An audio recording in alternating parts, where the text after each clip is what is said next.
I'm Rhys Shearsmith. The drama you're about to hear is by Nigel Kneale, who stands alongside H.G. Wells, John Wyndham and Arthur C. Clarke as one of Britain's most influential genre writers of the last century. Kneale's best known for TV dramas such as Quatermass, The Road and The Stone Tape. But just before Kneale made his name in TV, he wrote 2 BBC radio plays. The second, You Must Listen, features a team tackling supernatural goings-on with contemporary technology, an idea Kneale would go on to revisit in the likes of The Stone Tape and Quatermass and the Pit. Within a year, Kneale had created Quatermass for television. You Must Listen was first broadcast on Tuesday the 16th of September 1952. No recording of the original version of You Must Listen is known to exist. But luckily, Kneale kept a copy of the script in his personal archives, and this new version has been recorded as part of a collection of lost plays to mark the centenary of BBC radio drama. Now, You Must Listen. Hello? Up here. That's right. My name is Wilson. To most people, I'm a telephone man. Formal title, maintenance engineer, which means I've got my feet firmly clear of the bottom rungs of the ladder. But there's plenty of climbing room ahead. A lot of my maintenance work is like solving puzzles, finding out what causes faults and failures. I break down the problem by being exact, using fixed measurements and precise machines. But all the knowledge I've accumulated. And then, a little while ago, I went out of a room where something had happened that, by my calculations, just can't happen. And I remember being so glad my feet made a noise on the pavement and I could feel the fresh air on my face. The exchange I work in isn't very modern.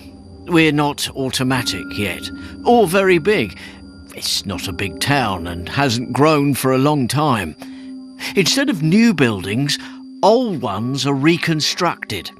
Strip out an old block, put in soundproof adjoining walls, modern insulated floors, a lift, and you've got luxury offices of a sort. This story begins in one of those. A telephone was being installed for a tenant who's just moved in. A family solicitor, long-standing connections, discreet privacy guaranteed. The sort who's thrown out of gear if anything goes wrong. And here he was, caught up in a major removal. And this filing cabinet must go further along. I can't have clients tearing their clothing on it as they take their leave. No, Mr. Paley. I'll see to it. Otherwise, I think the arrangements of the outer office is working out quite well. Boy, take these wire baskets into my room. Taylor! Yes, sir? How about that telephone? The man's still fixing it, Mr. Paley. Really? Well, we need use of it most urgently. I'll have a word with him myself. Hello? Hello, test desk? Still on Scarford 4727. Testing. Hold on a tick. How much longer is this installation likely to take? Almost through now, sir. Just making a final check. Oh, well, very well. Be as quick as you possibly can. Halt! There are a number of books still to come over. Look out for them. Remainder of the Halsbury set of appeal cases. Mr. Paley, will you look at the appointments for this morning, please? Just a moment. Why are all these files lying heaped on the floor? Halt! Get somebody to attend to it immediately. And have the place like a bear garden because we've changed our address. And now, Miss Prentice, let's take a look at your appointments. Adams, 11:30, yes. Harkness, 12:15. Oh, wait a moment. This is most unfortunate. I'm lunching with Colonel Raymond at 12:30. Will you ring Mrs. Wayne and Mr. Chilcott? Cancel their appointments. Suggest they come in again. As soon as the telephone is put in. Oh, that telephone! Oh, this is getting impossible. My good fellow, how much longer... Just a minute, sir. Hello, Arthur. Oh, this is a matter of urgency. I have a business to conduct, and at the moment, everything is being obstructed. Hold it, Arthur. We finished the test, sir, and... well, About all that's really needed is for you to sign the advice note. Oh, let me have it. The instrument is working all right, isn't it? I think so, sir. Think so? Is it or isn't it? It's just that I fancied for a moment that I heard, well, a faint trace of induction. Oh, my good fellow, I'm too busy a man to fret over what you said. Can I call my clients? Can they call me? Yes. Well, that is the sum of my needs. Now, where do I sign? Here. Thank you. Hello, Arthur. All complete on Scarford 4727. I'm on my way in now. Good morning, sir. Good morning. And now, Miss Prentice, get those 2 numbers and be as tactful as you can. Yes, Mr. Paley.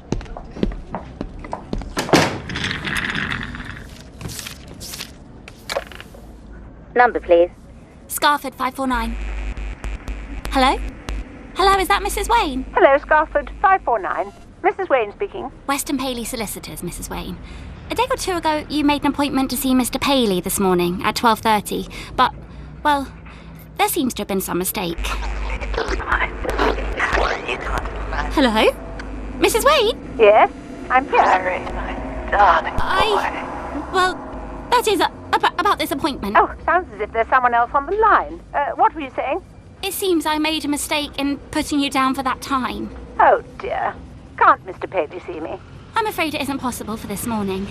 I'll just have to apologise for the inconvenience. Can you call another day? Whoever is away. Hello there. Hello. You're on our line. It's really what love can be for me, Harry. Lines must be crossed. Well, never mind. I'll call again. Miss, Prentice, Mr. Paley's secretary. I'm terribly sorry. Oh, can't be helped. I'll look in my diary and ring again. Good morning. Miss Prentice, have you made those calls? On the second now, Mr. Paley. Well, do hurry. Bring your notebook to my room. Yes, Mr. Paley? Number, please. Scarford 1001, please. 1001, Chilcott speaking. Oh, Mr. Chilcott. I'm so sorry. That is... I'm speaking on behalf of... Hello, what is this? What are you trying to say? Just a giving. Loving is just a giving. What? Operator! The lines are crossed again. Oh, Mr. Chilcott, this is Weston Paley Solicitors, and I'm terribly sorry, but... Have they answered? Yes, but somebody's cutting in. Talking about love. The line seems clear now. Do you wish me to report it? Never mind.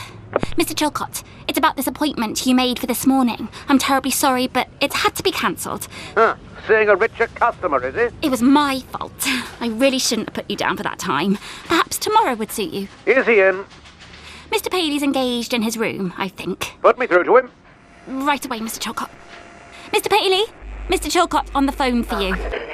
Your arms as if I was 15 again. Oh, my... Oh, I didn't mean I behaved like that when I was 15. Great Scott! I mean... Good morning, Mr. Chilcott. How are you? There's something the matter with your damn telephone, Paley. Typist jabbering over the extension, probably. Sounds as if it's got crossed with Flossie's Weekly. Indeed, and it's just been installed. No matter. Your girl's saying you can't see me today. I'm sorry, Mr. Chilcott. The fact is you must have made an error in thinking I was free. 3 o'clock tomorrow? Pardon? I feel like a girl. I feel like a little nesting bird. Listen to that. Why, what? Hello? Your telephone's all to hell, man. Get a complaint in. 3 o'clock tomorrow? Mr. Chilcott? You heard it too, Mr. Paley. Of course! It kept cutting in all the time I was making those calls. Disgraceful. It can't be connected properly. That fool of a man. The line may be clear now. Oh, we must make sure. A woman of that type might chatter for 20 minutes, and I can't risk further interruptions. Well, sir, I'm happy to... No, Miss Prentice, I shall attend to it myself. Number, please. Good morning, operator. During the past 10 minutes, there have been repeated interruptions on this line. The instrument has only just been installed, and I wish to make certain that some fault has not gone unnoticed by the... There it is. Operator, do you hear that? Hold on, please, caller. I'll report it for It's you. like sticking pins in myself. The lines are obviously crossed. I burn myself. Stupid woman, operator! Please don't do that, caller. Then put me on to the supervisor in charge. At once! I tempt myself into pain, Harry, with the thought of Get off the line, madam! Great heavens, operator! Get me the supervisor! I never say your name, Harry. Supervisor, can I help you? This is Mr. Paley of Weston Paley Solicitors. I'm suffering the most appalling interruptions on my telephone line. What is the nature of the fault? Well, quite obviously it's become crossed with another line, due to the ineptitude of the man who installed it. There's a woman talking all the time. Most embarrassing conversation. It's distressing to my clients and damaging to me. Me, you naughty boy. That's her! Please, do something immediately! Your number is Scarford 4727. Oh, yes. How long has she been talking? More than 10 minutes. Can't you stop her? It's difficult. We don't know which other line she's talking on. Madam? Hello, madam. Can you hear me? I bet you were a naughty boy, Harry. Madam, would you mind replacing your receiver? I bet you're a devil with the girl. Hello, caller. Scarford 4727. Are you there? I'll send in the complaint to the engineers right away. Thank you. Good morning. Good morning. Extraordinary conversation some people conduct on the telephone. So, docketed in proper form, Mr. Paley's complaint is popped in a canister and sent down the pneumatic tube to my boys. One more love letter. How popular I am. Right, crosstalk on the line. Now, who gets this one? The test clerk, Arthur, finds the index card for the phone line, traces the plan, and locates the telegraph pole where the faulty line comes up out of the ground. Simple. To send a man to climb the pole, break the connection, test the overhead wire that runs out to the complaining subscriber. If it's clear, we can forget about it. Then the trouble must lie in the underground cable running back to the exchange. That's where it usually is. Hello, Weston Paley, solicitors. Post office telephones. I'm testing your line for the trouble you reported. Crosstalk interference. Hello? Hello, I'm so glad.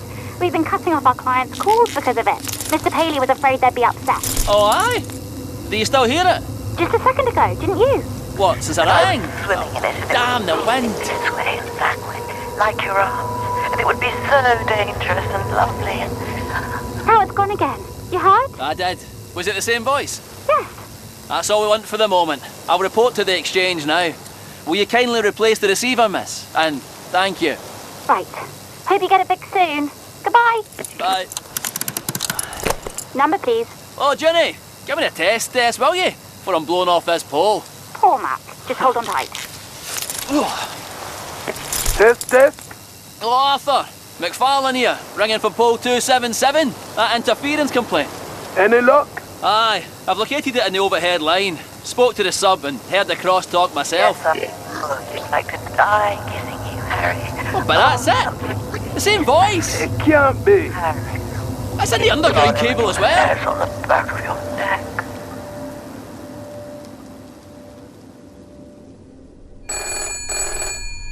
Wilson speaking.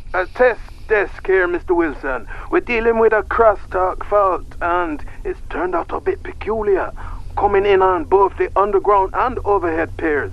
That's impossible. Who's out on the job? McFarlane. Mac. He's usually reliable. We checked it over 3 times. It fades in and out. Some old girl talking hot love to her boyfriend. And that's another thing. As far as we can reckon, she's been at it for well over 3/4 of an hour. But where's Mac now? Gone on to test the subscriber's apparatus. It's in a solicitor's office. I want to speak to him. Be downstairs right away.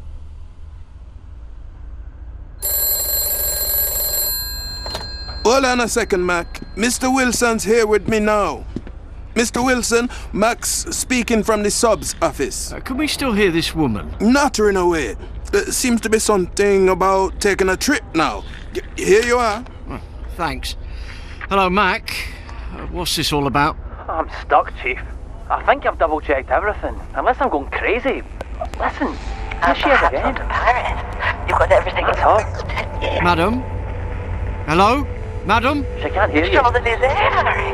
Isn't that it? In the spring. The office extension. Did you check that? Disconnected it to make sure. In a capital. The city of love. What do you suggest next, Chief? Losing on ground. We'll treat it as a normal case. You carry on and examine the whole overhead line from that office you're in now right back to the pole. And Mac? Mac? Hello? Just a second, sir. I'll see. Hello, Chief. I think the boss here wants a word with you. All right. Put him on. And then get going, Mac. Okay. Hello?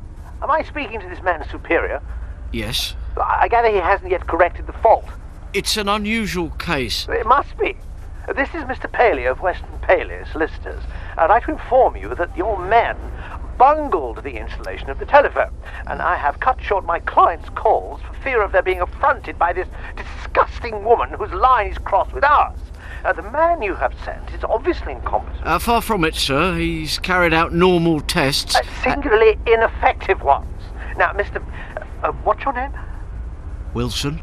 Mr. Wilson, I should be considerably happier if I could feel... That's her! And oysters and lard. Get off the line! And more lard. Shut up, woman! Wilson, come round here immediately. I can't have it, do you hear? I can't have it. You must put a stop to it. More love.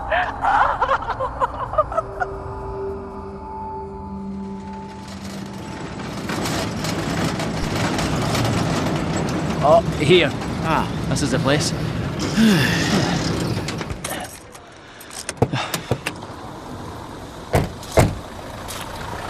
I'm glad you've been all over the line yourself, Chief. I was getting ready to doubt my own ears back there at the distribution pole. Confirmed in every particular, Mac. Stop fretting. We trust you. Now, see they've got the brass plate up already. Weston Paley Solicitors, first floor. Oh, damn it. Watch out for the wet paint on the door, Mac. Been busy smarting up the place, eh? Aye, giving it a new inside. A lot better than it was a year ago. You knew it? Being inside on jobs. Terrible old Warren. Dirt, peeled wallpaper, stinking mildew and mice. I was in here just before they started the alterations. Had to break into some grubby insurance office because the owner had left the receiver off its cradle. It's just typical of the sort of people they had here. Afternoon, miss. My name's Frank Wilson, telephones engineer. Is Mr. Paley in? I'm sorry, he's engaged. I'm sorry you've had so much trouble, Miss Prentice. Miss Prentice. Shouldn't last much longer. Luckily, we found a neighbour of yours isn't moving in till Monday, so we're switching you to his line temporarily. Oh, good. Gives us a few days to solve the mystery. It is that, isn't it? She's very much in love, in her own way. Do you know who she is? No idea yet, but I meant technically, this really shouldn't be happening. Mac here made some very strange discoveries this morning, and whatever your employer might say, no mistakes. Hello again, miss. Hello. Glad you were right. Never wrong, that's me. Oh, that's the new installation, Chief, along the top of the skirting. Aha, the overhead pair. Miss Prentice, the telephone line comes in near your back window, doesn't it? Yes. I'll show you. Our little kitchen area. Excuse the mess. Some of the clerks seem to think mugs wash themselves. You can see the cable through the window. Aye, that's all right. Looks fine. The back of the building hasn't been altered at all. No, just the inside. So, the overhead lines weren't disturbed? No, I think that's the original wire. At least, when your man came this morning, he only had to join the phone on with a bit of flex. You don't think... What? Sorry, I'm being stupid. Just for a second, I had the idea of somebody ringing whoever used to be here and somehow getting them at their new address at the same time as we're... Couldn't happen, could it? I'm afraid not. Funny that Harry never answers. Yes, well, goodbye, Miss Prentice, and thanks for all your help. Well, we'll see ourselves out. Bye. Hope you find her. Bye, miss. What's next, Chief? Back home. See how the underground boys are making out.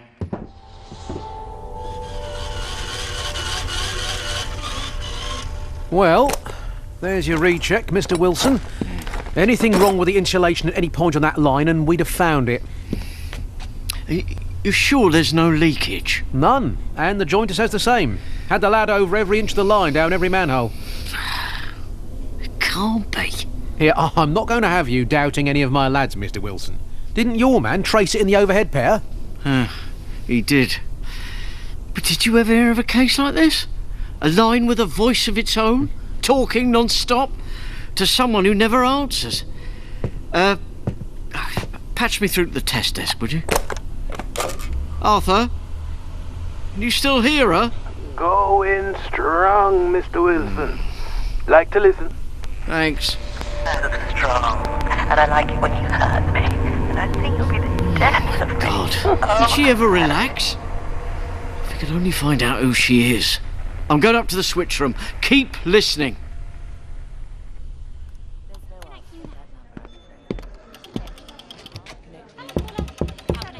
Hello, Supervisor?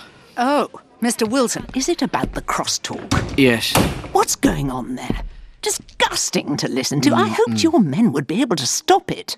Can't they? Like Scotland Yard in a detective story, baffled. Oh, such language. I know. I'm afraid it's getting round among the girls about that line. One or two have been tapping it. Turn a blind eye, Miss James, just in case there's a chance one of them recognises that voice. It's not the sort to be forgotten easily. Darling, sometimes. Very good. Hot stuff, eh, Mr. Wilson? Quite a girl we got here. Look, if you're all so damn keen, you can make a job of finding her. You two, I want you to go over to the mainframe and tap every line in the same cable. She must be jumping from one of them. And the full cable?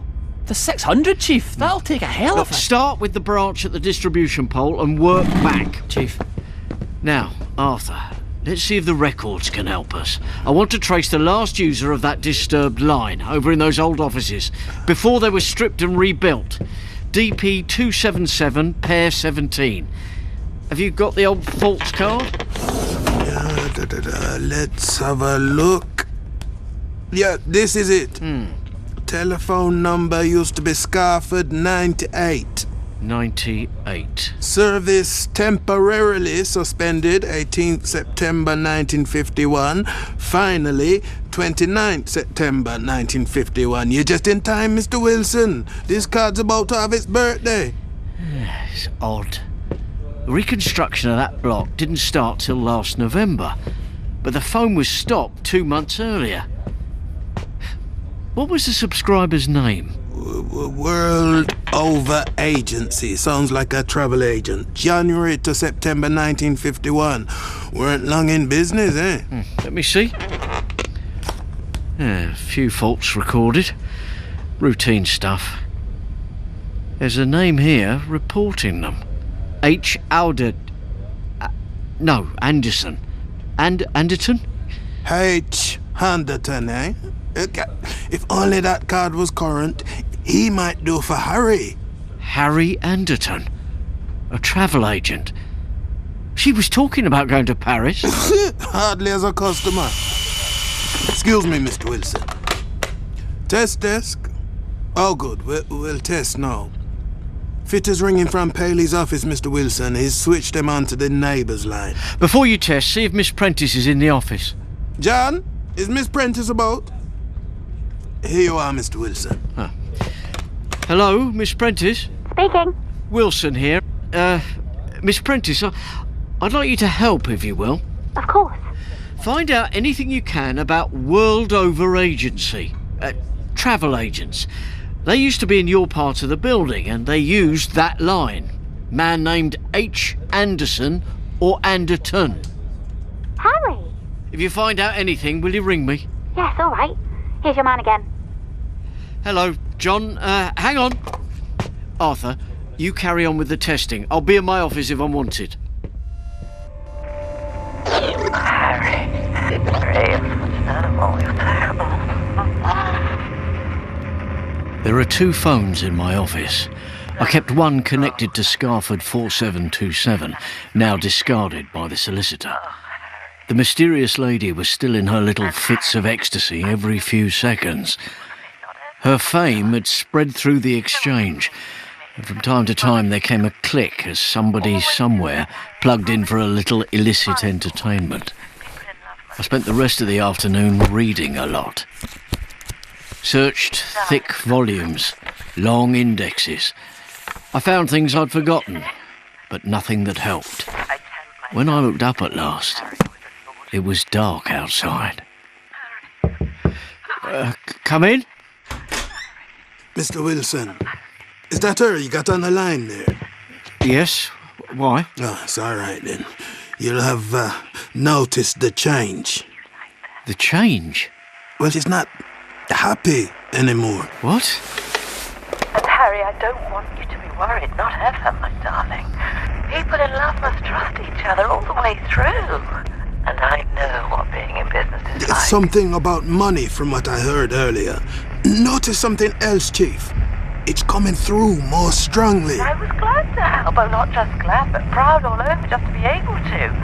Harry, can't you understand it was you that did the kindness? I want this line monitored from now on. All night if necessary, in the switch room, after the men come off duty. Hello? Listen, there's something the matter. Hello? Hello, is that Scarford 98, World Over Agency? I'm speaking to Scarford 98 operator. We suddenly seem to be cut off. Scarford 98, the old number. Out of commission for a year, but somehow she's calling it. What? Oh, Harry, there you are, my love. I couldn't hear you, Harry. For a moment I was afraid of her.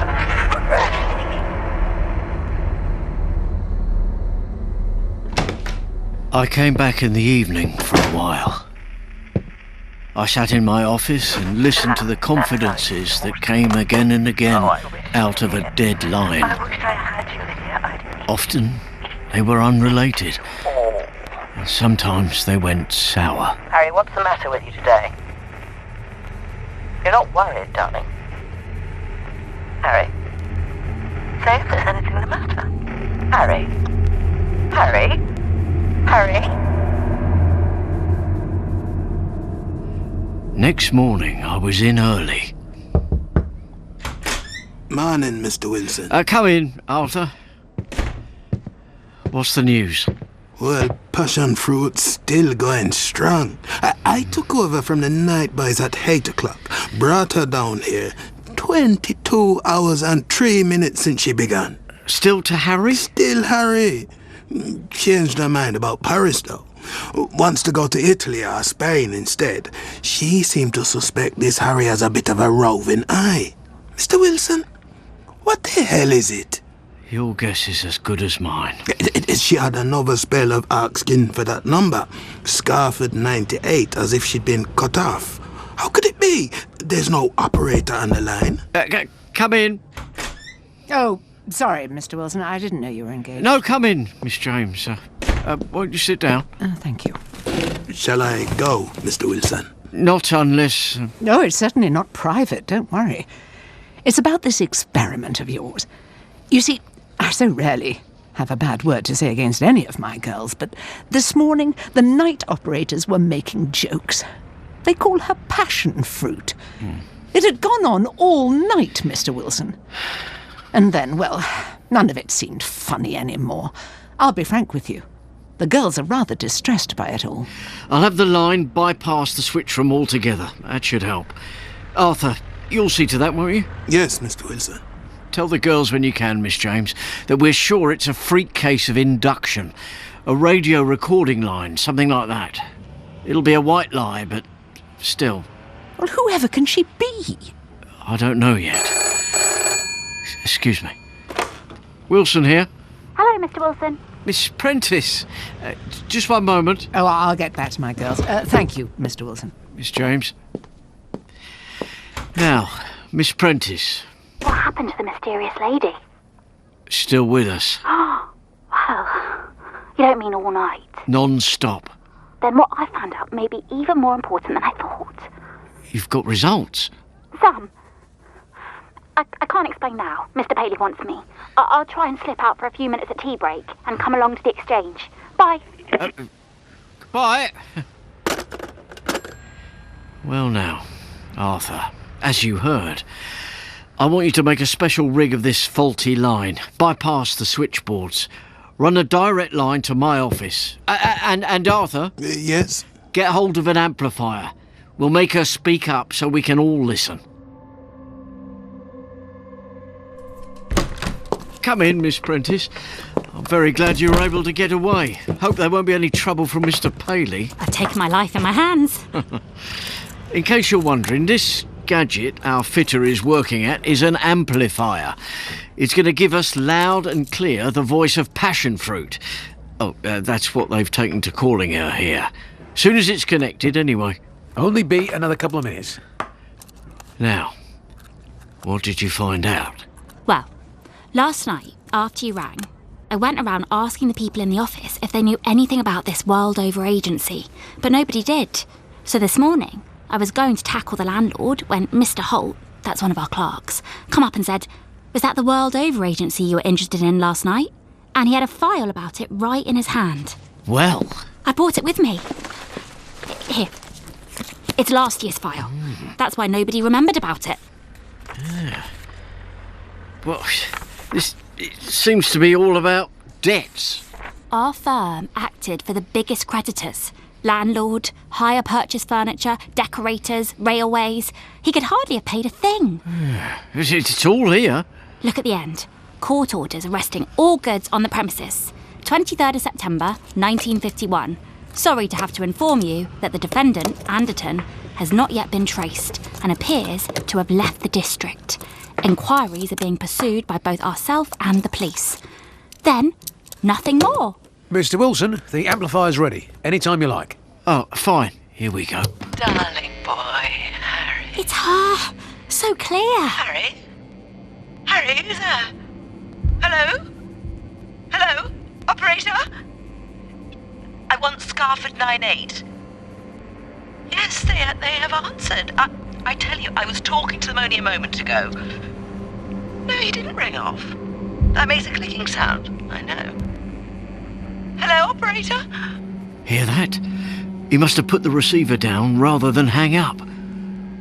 Wait a minute. Where's that old faults card? I had it somewhere here. Harry, you must listen. Turn it down a second. Here we are. September 15th, 1951. Receiver left off, reported 9:46 a.m. September 16th, 1951. Receiver left off 10:35.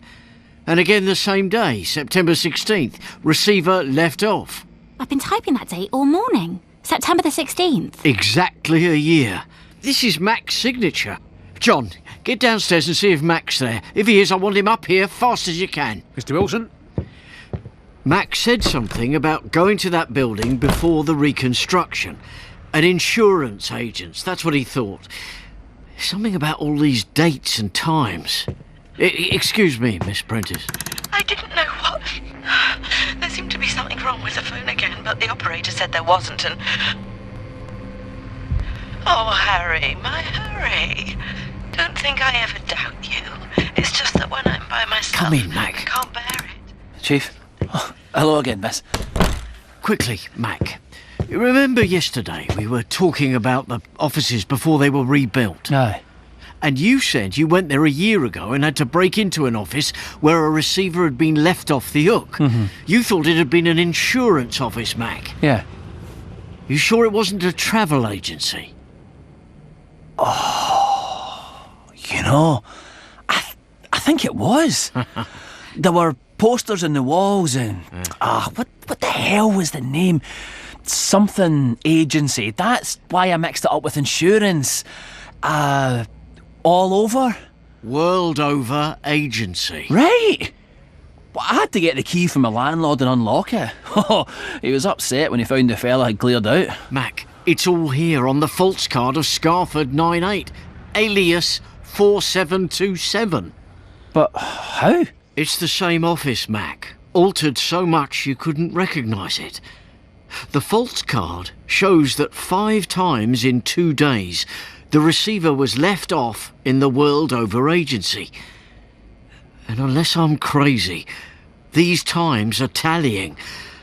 I know there's a continual babble from her, but just at certain times, last night and again a few minutes ago. 4th complaint, 10:51 a.m, September the 16th, 1951. Not quite 11:15 now, but...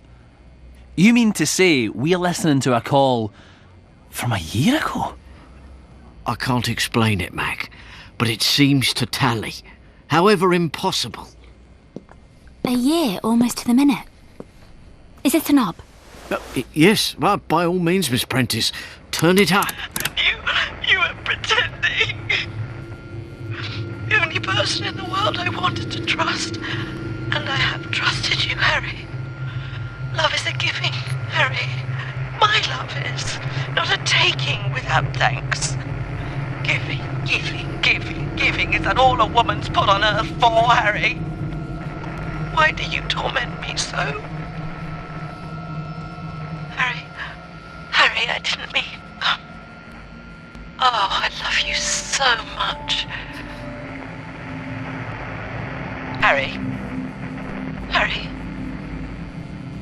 He's cut her off. Operator! I can't get a reply any longer. No, don't cut me off. What do you mean? Oh, yes, make them hear. Do something and make them hear. Scarford 98, the World Over Agency. That's it. 10 to 1. He's just put the receiver down on his desk and left her talking. Oh, but half a tick, though. If she reported a fault, they'd take her off his line while they investigated. No, well, she's still on. Listen. I'm your girl, your very own. Do you think he answered? Harry. Oh, you devil. You mustn't say things like that.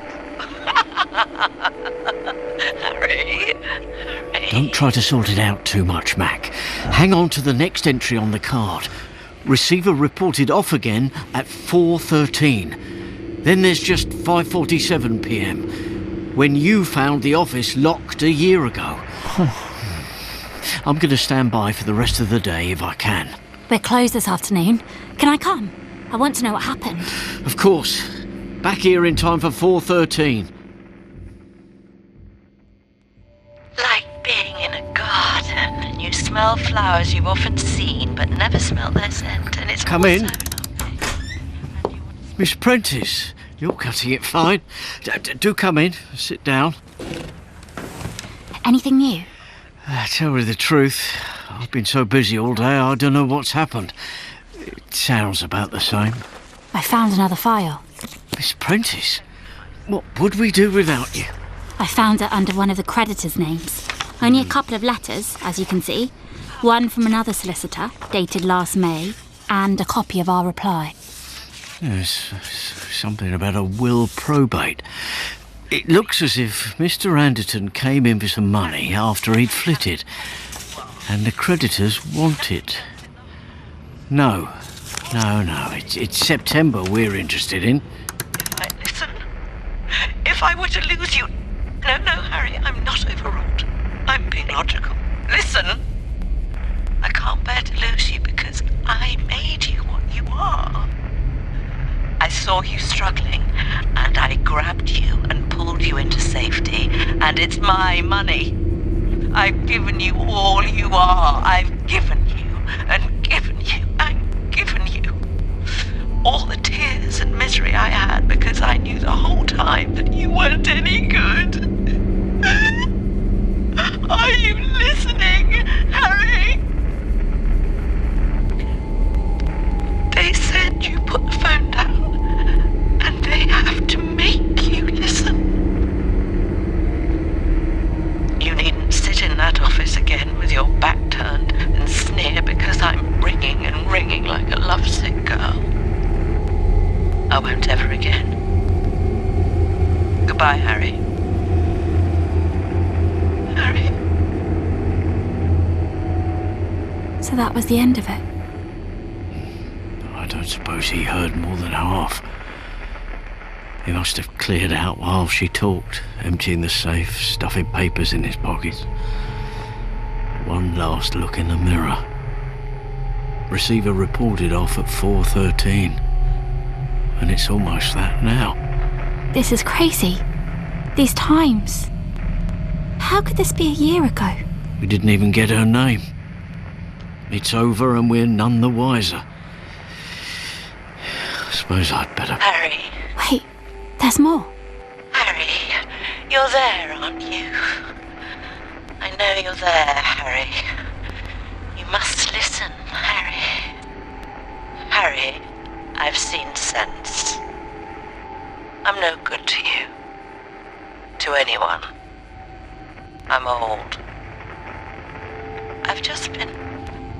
I'm being practical. I went to my desk and I wrote my will and called the girl and Annie, and they were witnesses. That solicitor's letter. You've been having my money and spending it on women. Take the lot now, Harry, with my blessing. Take it all and pick them beautiful. It's sleeping pills, Harry. I'm full of them. To the ears. Ought to be over pretty soon. Because you're the only one who knows, and if you stop me, you won't get the money, will you? So it's all right. I think I know you well enough. And now there's just one thing. I want you to... Do you mind if I say want? You won't be hurt. I want you to pick up that phone and speak to me. I want to hear you say, I love you. Harry, say it. Harry, just once. I don't think that's much to ask. Much for you to give. Giving.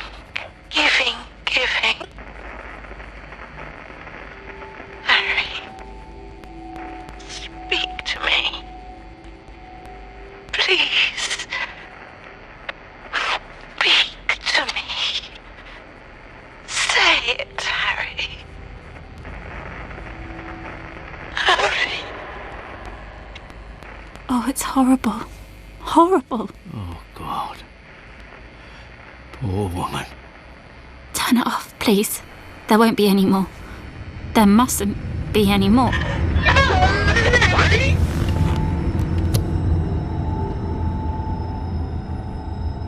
The two letters still lie pinned together on my desk tonight.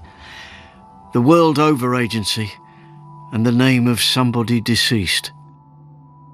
Tomorrow I shall go down to the local newspaper office and look in the files for the issues of 1 year ago. I'll turn to the deaths column or an inquest, find passion fruit, and be glad about a lot of ordinary things. And think up some official wording about an unusable line. Your back turn and sick girl. I won't ever again.